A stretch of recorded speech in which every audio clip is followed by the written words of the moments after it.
Sgwrs yw hyn yn y bôn am y profiadau ges i pan bues i mas am Palestina yn mis Chwefror tro diwetha.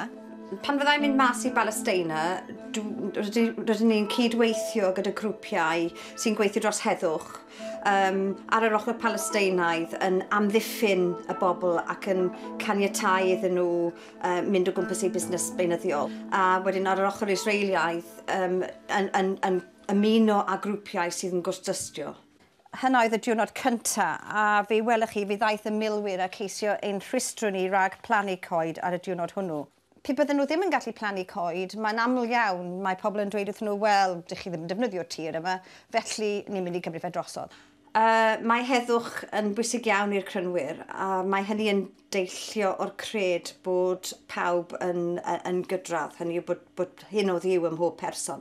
Mae'r cred yn eich gyrru chi allan i weithio dros heddwch a weithio dros barch i bawb. A doedd e ddim yn waith oedd yn waith caled, actually, oedd e wir yn waith caled. Plannu ni rhyw 300 o goed ar y tro. Ond, wrth gwrs, ar y diwedd, ych chi'n cael y croeso bendigedig yna. Ddim wedi gadael amser i chi gofyn cwestiynau, wy'n flin am hynny. So, os oes cwestiynau gyda chi, mae'n hwn yn ffain. Herwydd, dydych chi ddim yna fel rhyw fath o arwr i roi i chi'n mewn perygl. Dych chi yna i geisio amddiffyn pobl, ond mae rhaid i chi fod yn synhwyrol hefyd. Cos does dim pwynt i chi peryglu eich hunan. Sori, fi yn mynd ymlaen â chi bach weithiau. Unwaith chi wedi bod yna, mae'n mynd dan eich croen chi, mae'n anodd.